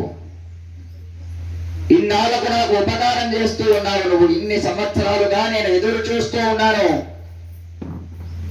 ఎక్కడెక్కడ ఉన్నారు విష్ణుమూర్తి అని వెతుకుతూ ఉన్నాను. నీవు చూపిస్తానన్నావు కదా అని అంటూ, వినదా డింబక మూఢ చిత్త గరిమన్ విష్ణుండ విశ్వాత్మకుండని భాషించరవైన నిందుగలడేయంచన్ మదోగ్రేకియై ధనుజేంద్రుడరచేత వేసెను మహోదగ్ర ప్రభా శుంభమున్ జనదృగ్భీషణ దంభమున్ హరిజన సంరంభమున్ స్తంభమున్. ఓరి డింబక, వినరా, విష్ణువు గొప్పగా విశ్వాత్మకుడు అని చెప్తూ ఉన్నావు, పొగుడుతూ ఉన్నావు. అయితే ఈ స్తంభంలో ఉన్నారా నీ విష్ణువు అని మదోన్మత్తుడై ఉన్నాడు. ఆవేశంగా అసుర చక్రవర్తి అరచేతిలో గదను తీసుకొని ఆ స్తంభాన్ని బలంగా కొట్టినాడు. ఆ సమయంలో తదైవ తస్మిన్ నినదోపి భీషణో బభూవ ఏనాండకటామస్ఫుటత యం వై సద్విష్ణో పదతం వచాదయః శుద్ధ్వా స్వధమాప్యయ మంగయమేనిరే. ధర్మరాజా, ఆ దెబ్బలో బ్రహ్మాండం దద్దరిల్లిపోతూ ఉన్నది. పట పట పటమంటూ శబ్దాలు వస్తూ ఉన్నాయి. భీకరమైనటువంటి ధ్వనులు వినబడుతూ ఉన్నాయి. ఆ శబ్దం వినగానే బ్రహ్మాది దేవతలు తమ లోకములో ప్రళయం వస్తుందా అన్నట్టుగా భయపడిపోతూ ఉన్నారు. ఆ విధంగా భయాలన్నీ కూడా కలుగుతూ ఉన్నాయి. ఆ స్తంభం చిన్న భిన్నం అయిపోతూ ఉన్నది. అందులో నుండి దేదీప్యమాన తేజస్సుతో నరసింహస్వామి ఆవిర్భవిస్తూ ఉన్నారు. ఆయనను చూసి అందరూ కూడా జయ జయ ధ్వనులు వేస్తూ ఉన్నారు. జయ జయ శ్రీ నారసింహ, జయ జయ శ్రీ నారసింహ అంటూ ఆ స్వామి నమస్కరిస్తూ ఉన్నారు. ఓ శ్రీ లక్ష్మీ నరసింహ భగవానకి జై, శ్రీ లక్ష్మీ నరసింహ భగవానకి జై, లక్ష్మీ నరసింహ భగవానకి జై. హరి ఓం.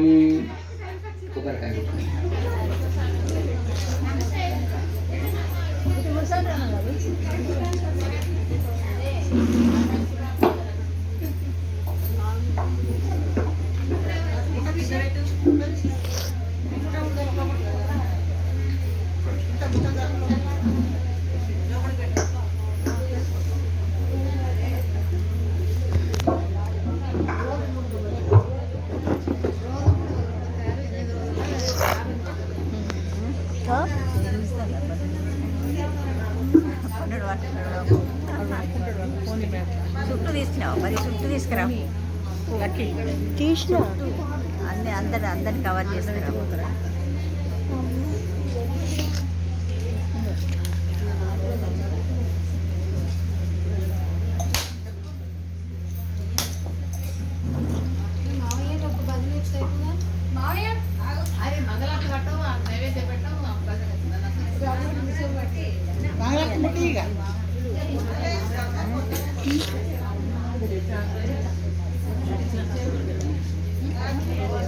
అది వాడచ్చా మా పాట మరి?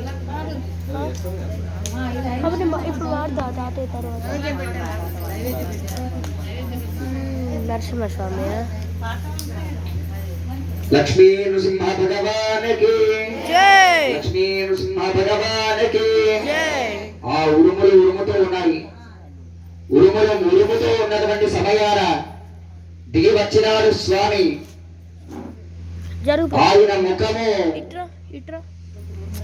ఇలా ఉన్నాడు. ఆ స్వామి అంటే సత్యం విధాతం నిజభృత్య భాషితం వ్యాప్తించ భూతేష్వఖిలేషు చాత్మనః అదృశ్యత అద్భుత రూపముద్భవన్ స్తంభే సఫాయాం న మృగం న మానుషం.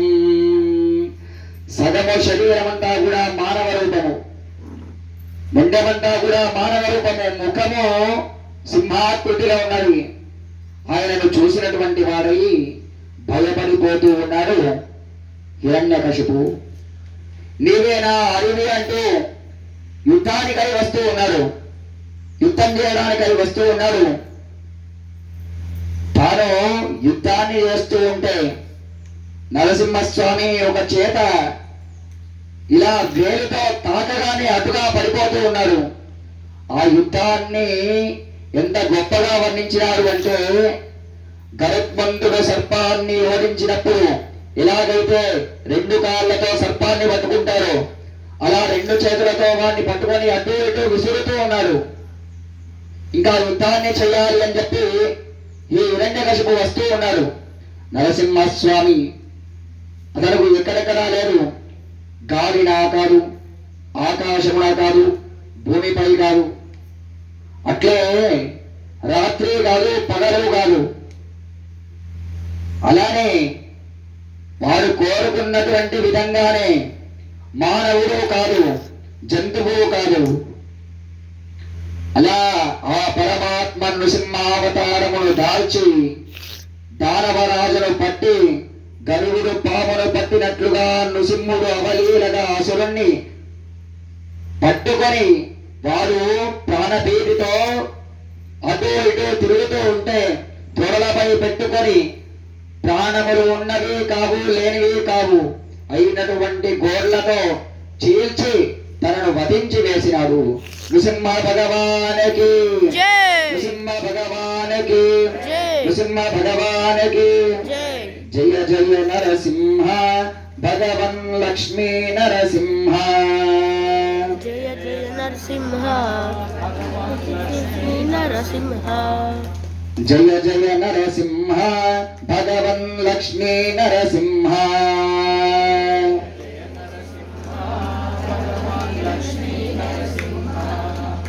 లక్ష్మీ నరసింహ భగవన్ లక్ష్మీ నరసింహ.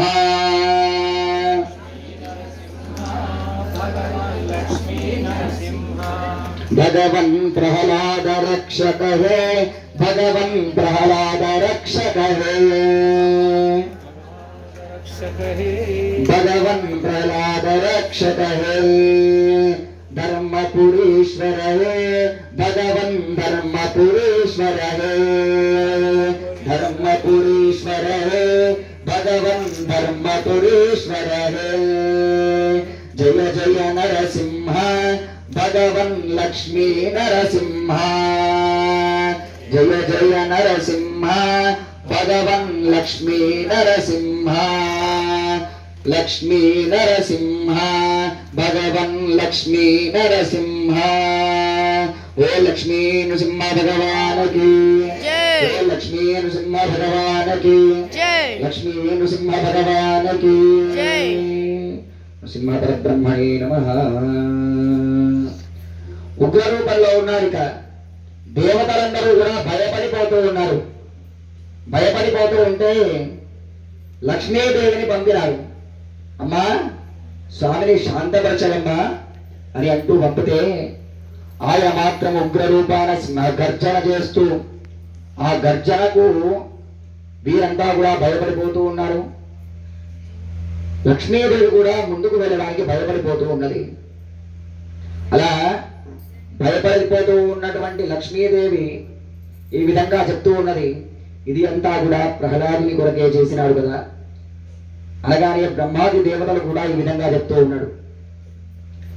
బ్రహ్మాది దేవతలందరూ కూడి ప్రహ్లాదుడితో చెప్తూ ఉన్నారు, స్వామి నీకోసమై అవతరించినాడు కదా, అందుకోసమై నీవే స్మరించు, నీతోనే ఆయన శాంతమూర్తి అవుతాడు నాయన ప్రహ్లాద. నీ తండ్రి కారణంగా చక్కని తీవ్ర రోషంతో ఉన్నాడు, ఎంతకు ఆ ఉగ్రరూపం శాంతించడం లేదు.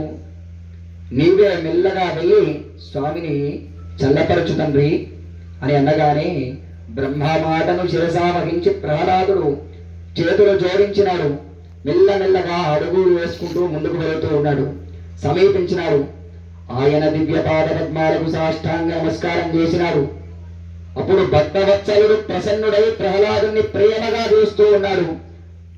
ప్రేమగా చూస్తూ తనను దగ్గరగా తీసుకుని ఈ విధంగా తన యొక్క శిరముపై చేతిని ఉంచి ఆ స్వామి తనని ఆ ప్రహ్లాదుని ఇలా అనుగ్రహించినారండి. ప్రహ్లాదుడు స్తుతి చేస్తూ ఉన్నాడు. స్వపాదమూలే పతితం తమర్భకం విలోక్యదేవ కృపయా పరిప్లుతః ఉత్థాప్య తచ్చీర్యతథాత్కరాంబుజం కలాహి విత్రస్తదియాం కృతాభయం. తన పాదాలపై పడి ఉన్నాడు. ఉండటాన్ని గమనించినటువంటి నరసింహ భగవానుడి హృదయం దయతో నిండిపోయినది. వెంటనే స్వామి ప్రహ్లాదుని లేవనెత్తి ఆ బాలుణ్ణి శిరస్సును నిమిరినాడు. కరములతో పట్టుకున్నాడు. ఆ స్వామి హస్తము తన్ను పట్టుకోగానే కనుల వెంటనే అశ్రుధారాలు గారిపోతూ ఉన్నాయి. బ్రహ్మాదయస్సురగణామునయోద సిద్ధా సత్వైకతా నమతయో వచసాం ప్రవాహై నారాదితుం పురగుణైరథువాపి విప్రుః కిం తోష్ణమరయతి సమే హరిరుగ్రజాతే. స్వామి బ్రహ్మాది దేవతలు, ఋషులు, మునులు, సిద్ధులు మొదలు ఉన్నటువంటి వారందరూ కూడా బుద్ధి సత్వగుణముతో నిండి ఉంటుంది. అయినప్పటికీ వారు తమ స్తోత్ర ప్రవాహముల ద్వారా నిన్ను ఇంతవరకు సంతోషపరచలేకపోయినారు. నేనైతే క్రూరమైనటువంటి అసుర వంశంలో జన్మించినాను. నేను రాక్షస పుత్రుడను. నేను నిన్ను తృప్తిపరచగలుగుతానా స్వామి అంటూ క్వాం రజ ప్రభవైషతమోధికేస్మిన్ జాతస్సురేతరకలే తవాసుకంప న బ్రహ్మణో నతు భవస్య వై రమయాయన్మే పితః శిరసి పద్మకర ప్రసాద. దేవా, తమోగుణ ప్రధానమైనటువంటి అసుర వంశంలో రజోగుణంచే జన్మించినటువంటి నేనెక్కడ, దుర్లభమైనటువంటి నీ అనుగ్రహం ఎక్కడనయ్యా, నేను ధన్యుడనయ్యాను ప్రభు అంటూ ఆయన నమస్కరిస్తూ ఉన్నాడు. నాపై అత్యంత వాత్సల్యాన్ని ప్రదర్శిస్తూ ఉన్నావు స్వామి. ఆ చేయి సకల తాపాలను హరించి వేస్తూ ఉండేది. ఇలాంటి అదృష్టం ఆ బ్రహ్మదేవుడికి గాని మహాదేవుడికి గాని కలగలేదు. నిన్ను విడిచిపెట్టి ఉండనటువంటి నిత్యాన్నపాయని అయినటువంటి శ్రీ లక్ష్మీదేవి గాని లభించినటువంటి ఆ గొప్ప అదృష్టవంతుడను నేను అన్నాడు. గోపాలకృష్ణ భగవానుకి జై. గోపాలకృష్ణ భగవానుకి జై. లక్ష్మీ నృసింహ భగవానుకి జై. ఈ విధంగా ప్రహ్లాదుడు మిక్కిలి భక్తితో ప్రహ్లాద, నీవు పరమ కళ్యాణ స్వరూపుడవు, నీకు శుభమగు గాక. నీ స్తోత్రానికి ప్రసన్నుడనైనాను. నేను మానవులకు వరములనిచ్చెదను. నీకు ఏం వరం కావాలో కోరుకో నాయన అనగానే ప్రహ్లాదుడు, స్వామి నన్ను వరాలనిస్తానని ప్రలోభ పెట్టకు. నాకు ఎలాంటి వరము అవసరం లేదు. అక్కర్లేదు స్వామి. ఇది దాస్యసి మే కామాన్ వరాన్ స్వం వరదర్శభ కామానాం హృద్య సంరోహ భవత్తస్తు గుణే పరం. స్వామి, ఒకవేళ మీరు వరమివ్వదలసినచో నా హృదయమున ఎట్టి వరాన్ని మాకు ఇవ్వండి అంటూ అనగా నరసింహస్వామి, ప్రహ్లాద, నీ వంటి భక్తులు ఏ వస్తువు ఎన్నడూ ఆశించరు. కానీ నా సంతోషం కొరకు నీవు దైత్యులకు అధిపతిగా ఒక మన్వంతరము అంటే 71 చతుర్యుగాల వరకు ఉండి సమస్త భోగాలను అనుభవించు. భోగేన పుణ్యం కుశలేన పాపం కళేవరం కాల జవేన హిత్వా కీర్తిం విశుద్ధాం సురలోక గీతాం వితాయ మామేష్వసి ముక్తబంధః. ప్రహ్లాద, నీవు చేసినటువంటి పుణ్యకర్మ ఫలముల వలన భోగము ద్వారా అనుభవించి నిష్కామ పుణ్యకర్మల ద్వారా పాపములను నశింపజేసుకొని సమయము ఆసన్నమైన తర్వాత శరీరాన్ని త్యజించి సకల బంధాలన్నీ కూడా విడిచిపెట్టి నా చింతకు చేరుతావు నాయనా అని అభయాన్ని ఇచ్చినాడు ఆ నృసింహస్వామి. హరయే నమః హరయే నమః. హరహే నమః. శ్రీరమణీయమైన నరసింహ విహారము నింద్రశత్రు సంహారమం పుణ్య భాగవతుడైన నిశాచరణాత పుత్ర సంచారము నివ్వడైన సువిచారతనున్న పఠించినన్ శుభాకారము తోడనే భయము గల్గని లోకము జందు భూవరా.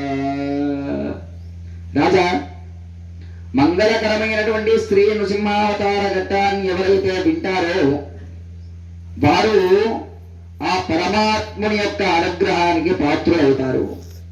నరసింహస్వామి విహారము, హిరణ్యకశిపు సంహారము, పుణ్యమూర్తి అయినటువంటి భక్త ప్రహ్లాదుని సంచారము మంచి మనస్సుతో విన్నా, చదివినా, చెప్పినా ఏ భయము కలగనటువంటి, ఏ భయము లేనటువంటి అంటే ఈ జననము మరణము అనేటటువంటి భయములు లేనటువంటి పుణ్యలోకమైనటువంటి వైకుంఠానికి చేరుతారు అని చెప్పినాడు. గోపాలకృష్ణ భగవానికి జై. నృసింహ భగవానికి జై. ఓం హరే నమః. సయేష భగవాన్ రాజన్ వ్యతనోద్వ్యతం యశః పురా రుద్రస్య దేవస్య మయేనానందమాయన. నారద మహర్షి ధర్మరాజుతో ఈ విధంగా చెప్తూ ఉన్నాడు, నరేంద్ర, ఒకసారి మాయల మారి మయుని వలన మహేశ్వరుని మహిమాన్వితమైనటువంటి యశస్సుకు మచ్చ ఏర్పడినది.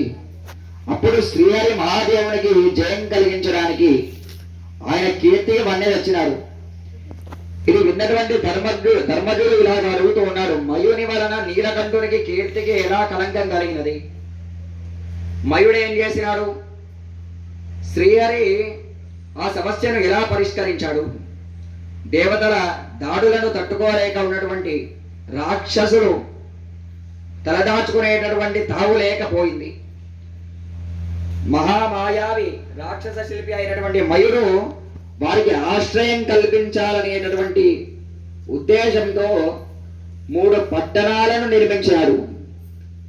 ఆ పురాలు ఒకటి సువర్ణముతోను, ఇంకొకటి వెండితోను, మూడవది ఉక్కుతోను నిర్మింపబడినవి. వాటిని త్రిపురాలు అన్నారు.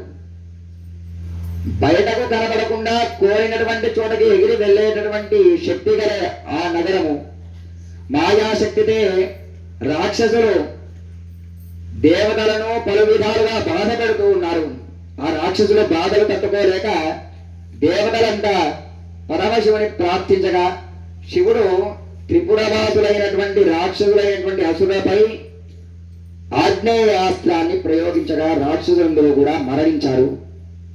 కానీ మాయావి అయి మయుడు అది వరకే తయారు చేసి ఉంచినటువంటి సిద్ధామృత రసంలో వారందరినీ కూడా వేయడము వాళ్ళను బ్రతికించడం అనేటటువంటి ప్రారంభం చేసినారు. మళ్ళీ యుద్ధానికి వారు వస్తూ ఉన్నారు. ఏమిటిది? ఇంతనైనటువంటి అస్త్రాలు ప్రయోగించినా గాని వీరు మరణించరే అని అంటూ శంకరుడు అనుకుంటూ ఉన్నాడు. రాక్షస మాయను మాయోపాయము చేతనే బమ్ము చేయాలి అని శ్రీహరి ఒక అందమైనటువంటి గోవు రూపాన్ని ధరించాడు. బ్రహ్మను గోవత్స రూపంలో తనతో రమ్మని పిలిచినాడు. ఆ సిద్ధాసం పూర్తిగా త్రాగి వేసినారు. వెళ్ళి చాలా అందంగా ఉన్నటువంటి ఆ గోవును వత్సమును చూసి భ్రమించిపోయినటువంటి రాక్షస భటులు వాటిని తరిమి వేయడం మరచిపోయినారు. తర్వాత విషయం తెలిసిన దైవ నిర్ణయం అని ఊరుక ఉన్నారు వారంతా కూడా. అప్పుడు శ్రీ మహావిష్ణువు తన సహజ శక్తులైనటువంటి ధర్మము, జ్ఞానము, విద్యా, తపస్సు, వైరాగ్యం, క్రియాశక్తి విశేషాలతో యుద్ధ సామాగ్రి అయినటువంటి రథము, కవచము, ధనస్సు, సారథి మొదలైనటువంటి వాటితో సర్వ సన్నాహాలన్నీ కూడా గావించినారు. యుద్ధానికై సిద్ధమవుతూ ఉన్నారు. త్రినేత్రుడు కవచం ధరించినాడు. రథారూఢుడై పినాకపాణి అయి ఉగ్రుడై బాణం సంధించి విడిచిపడుతూ ఉన్నాడు. మధురే మారుచే పునర్నిర్మించబడినది రాత్రిపురాలు.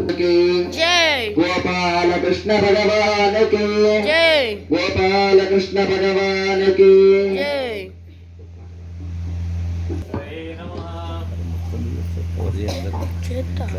జై శ్రీమన్నారాయణ, జయ జయ శ్రీమన్నారాయణ.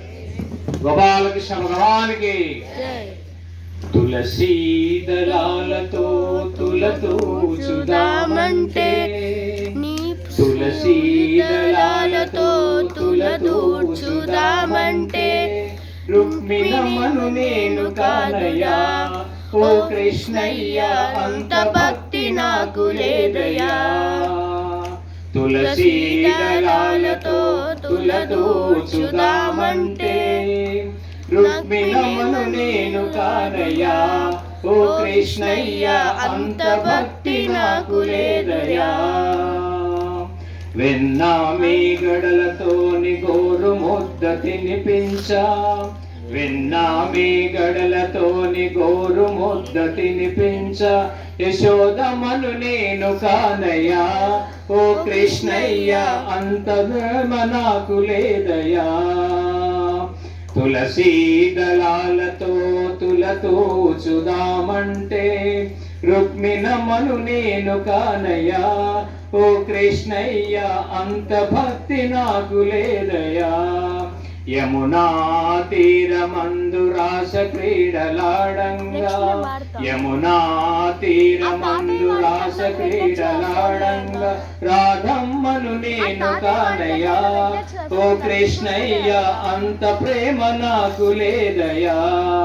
తులసీ దళాలతో తులతూచుదామంటే, రుక్మిణమ్మను నేను కానయ్యా ఓ కృష్ణయ్య, అంత భక్తి నాకు లేదయ్యా. నా హృదయమే నీకు కోవెలగా చేయుటకు, నా హృదయమే నీకు కోవెలగా చేయుటకు, మీరాను నేను కాదయ్యా ఓ కృష్ణయ్య, అంత శ్రద్ధ నాకు లేదయ్యా. మీరాను నేను కానయ్యా ఓ కృష్ణయ్య, అంత శ్రద్ధ నాకు లేదయ్యా. తులసీ దళాలతో తులతూచుదామంటే, రుక్మిణమ్మను నేను కానయ్యా ఓ కృష్ణయ్య, అంత భక్తి నాకు లేదయ్యా. సంసారం వదిలి సంకీర్తన చేయుటకు, సంసారం వదిలి సంకీర్తన చేయుటకు, త్యాగయ్యను నేను కానయ్యా ఓ కృష్ణయ్య, శరణాగతి నాకు లేదయ్యా. తులసీ దళాలతో తులతూచుదామంటే, రుక్మిణమ్మను నేను కానయ్యా ఓ కృష్ణయ్య, అంత భక్తి నాకు లేదయ్యా. తులసీ దళాలతో తులతూచుదామంటే, రుక్మిణమ్మను నేను కానయ్యా ఓ కృష్ణయ్య, అంత భక్తి నాకు లేదయ్యా. గోపాలకృష్ణ భగవానికి, గోపాలకృష్ణ భగవానికి, గోపాలకృష్ణ భగవానికి జై. పరీక్షణ్ మహారాజు శుకయోగేంద్రులు ఈ విషయాన్ని వివరిస్తూ ఉన్నారు. మొట్టమొదటగా బ్రహ్మచర్య ఆశ్రమ ధర్మాలు చెప్తూ ఉన్నారు. ఈ బ్రహ్మచర్యము అంటే బ్రహ్మచారి శీలవంతుడై నియమ నిష్ఠలు గలవాడై వినయంగా సౌమ్యంగా ప్రవర్తిస్తూ ఉండాలి. గురుసేవ మాత్రమే తన ధ్యేయము. బ్రహ్మచారిగా ఉన్నప్పుడు విద్యలన్నీ కూడా నేర్చుకోవాలి. గురువుల వద్ద దేవతార్చనాది నిత్య కర్మలు చేస్తూ ఉండాలి, అధ్యయనం చేస్తూ ఉండాలి. అంతేకాక మాతృభావం కలిగి ఉండాలి స్త్రీల పట్ల. గురువు గారిని సేవా శుశ్రూషులతో శ్రద్ధాభక్తులతో సేవించాలి. ఆయన అనుగ్రహంతో విద్యను అభ్యసించాలి. విద్యాభ్యాసంకు మాత్రమే సమయాన్ని ఇవ్వాలి. అంతేకాక ఆయన ఆశీస్సులతో తరువాత గృహస్థ ధర్మం కానీ సన్యాసం కానీ స్వీకరించాలి అనే విషయాన్ని చెబుతూ ఉన్నాడు. ఈ బ్రహ్మచర్యాశ్రమం అనేటటువంటిది నిష్ఠతో కూడుకున్నటువంటిది. ఏమిటా నిష్ఠ? ధర్మనిష్ట. నిత్యము కూడా బ్రహ్మచర్యాశ్రమంలో ఉన్నటువంటి వారు కేవలంగా భగవంతునిపై మాత్రమే వారి యొక్క చిత్తాన్ని నిలపాలి. భగవత్ చింతనలోనే ఉండాలి. జపాలి అనుష్ఠానాలన్నీ కూడా చేయాలి. అలా నిత్య అగ్నిహోత్రాది కర్మలన్నీ కూడా చేయాలి అనే విషయాన్ని చెబుతూ ఉన్నాడు. తరువాత గృహస్థాశ్రమాన్ని స్వీకరించాలి. ఆ గృహస్థాశ్రమ ధర్మాలను కూడా తెలియజేస్తూ ఉన్నాడు. మొట్టమొదటిగా గొప్పదైనటువంటి విషయాన్ని చెప్పినాడు. గృహస్థాశ్రమంలోకి వెళ్ళేటటువంటి వారు మనోధైర్యాన్ని పెంచుకోవాలి అన్నాడు. స్వీకరించాలి. పరమాత్మను మాత్రమే భజిస్తూ ఉండాలి. శీతోష్ణాదులను సహించాలి. కష్టము వచ్చినా సుఖము వచ్చినా ఒకే భావంతో ఉండాలి. అదే ధర్మము. దండము, కమండలము, జింక చర్మము, నారబట్టలు ధరించి నిరంతరం భగవద్ ధ్యానాన్ని చేస్తూ ఉండాలి. తరువాత వచ్చేటటువంటివి ఏమిటి? సన్యాసాశ్రమము అతి పవిత్రమైనటువంటిది. అన్నిటి అందు నిరపేక్షుడై ఉండాలి. దేనిపై ఆపేక్ష ఉండదు. మమకారము దేనిపై ఉండరాదు. దండ కమండలాలను స్వీకరించాలి. కౌపీన దారి అయి ఉండాలి. ఒక ఊరిలో ఒక రాత్రి కంటే ఎక్కువ గడపరాదు తన ఆశ్రమంలో తప్ప. కేవలంగా తన ఆశ్రమంలో మాత్రమే ఉండాలి. ఆశ్రమంలో ఉన్నటువంటి వారు బ్రహ్మచారి తన ఆశ్రమ నిష్టలను మానరాదు. గృహస్థుడు నిత్య కర్మలను మానరాదు. వానప్రస్థుడు జనపదంలో నివసించరాదు. జనాలు బాగా ఉండే దగ్గరికి రాకూడదు. సన్యాసి స్త్రీలను చూడరాదు. వారి పట్ల ఆలోచించరాదు అని నారదుడు ధర్మరాజుతో అవధూత చరిత్రను వినిపిస్తూ ఉన్నాడు. అజగరోపాఖ్యానం అంటారు. ఒకనాడు ప్రహ్లాదుడు కొందరు మంత్రులతో లోక సంచారం చేస్తూ ఉండగా కావేరీ నది తీరాన దుమ్ము కొట్టుకొని ఉన్నటువంటి శరీరంతో అజగరుడు అనేటటువంటి ముని పడుకొని ఉండడం చూశాడు. ఆయనతో ఇలాగా అంటూ ఉన్నాడు, మహాత్మా, మీ శరీరము పరిపుష్టంగా ఉన్నది. ఇటువంటి శరీరం ధనార్జన చేసి సకల భోగాలతో దేహాన్ని పోషించే సాధ్యం కాదు కదా. శరీర పోషణకు ఎటువంటి ప్రయత్నం చేయకుండా, చలనం లేకుండా నిర్వ్యాపారులై పడి ఉన్నటువంటి మీకు ఇంతటి సౌందర్యము, బలిష్టమైనటువంటి శరీరము ఎలాగా పెరిగిందో ఆశ్చర్యంగా ఉంది. మీ గురించి నాకు తెలుసుకోవాలని ఉన్నది, తెలియజేయండి అని అడిగినారు. అది కోరుకున్నటువంటి వారికి ఆ అజగర మహాముని సంతోషించి ఈ విధంగా చెప్తూ ఉన్నాడు, చెప్పనారంభించాడు. దానవరాజా, నీవు పరమ భాగవతోత్తముడు అని నేను విన్నాను. సదా భగవంతుడు నీ హృదయంలో ప్రకటిస్తూ ఉంటాడు, ప్రకటితమై ఉంటాడు. నేను అజగర వ్రతం చేస్తూ ఉన్నాను. ఈ అజగర వ్రతం అంటే ఏమిటి? శరీర పోషణ గురించి ఎటువంటి ప్రయత్నం చేయకుండా ఏది లభ్యమైతే దానిని స్వీకరించే కొండ చిలువలాగా పడి ఉండడం అజగర వ్రతము. ఏది దొరికితే దాన్ని స్వీకరించాలి. ఆ స్థానం నుంచి కదలరాదు. ఈ కాలంలో అట్లాంటి అజగరులు చాలా మంది ఉన్నారు. ఎక్కడ కూర్చున్నటువంటి వారికి అక్కడికే భోజనం రావాలి, అక్కడికే అన్ని రావాలి. అన్ని బాగానే ఉంటాయి కానీ వాడు మాత్రం ఎటువంటి పని చేయరు. అజగరులు ఉన్నారా? నిజమా కాదా? ఉంటారు. ఉన్నదానిలో సంతోషంగా ఉంటారు. వాని యొక్క అందము తరగదు అని చెప్పినాడు. ఎందుకు? ముఖం ఎవరే వాడిపోతుందండి. లేదు అని బాధపడ్డ వారి ముఖము వాడిపోతుంది. ఇక రాదు అని బాధపడుతూ ఉన్నటువంటి వారి ముఖము మారిపోతుంది. అలా కాకుండా వచ్చేటటువంటిది వస్తుంది, నాకు భగవంతుడు ప్రసాదించినది వస్తుంది అని ఉన్నటువంటి వారు ఎలా ఉంటారు? తేజోమయమూర్తిలాగా ఉంటాడు. ఎటువంటి ఆశ లేనటువంటి వాడు, ఆశ లేనటువంటి వాడు నేను పరమాత్మనే సదా తలుస్తూ ఉంటాను, నాకు అందరూ కూడా పరమాత్మ స్వరూపాలుగానే కనిపిస్తారు. ఇలాంటి పరమహంస ధర్మాన్ని పరమభక్తుడమై నీకు చెప్పగలిగినందుకు నేను ఎంతో సంతోషంగా ఉన్నది నాకు. అట్లాగా అని చెప్పినటువంటి మునిపాదాలకు శిరస్సును తాకించి ప్రహ్లాదుడు నమస్కారం చేశాడు. నారదుడు ధర్మరాజుకు వర్ణాశ్రమ ధర్మాలను వివరించి చెప్పి గృహస్థులు శ్రీకృష్ణ సేవ చే తరించదనే విషయాన్ని కూడా తెలియజేసినాడు.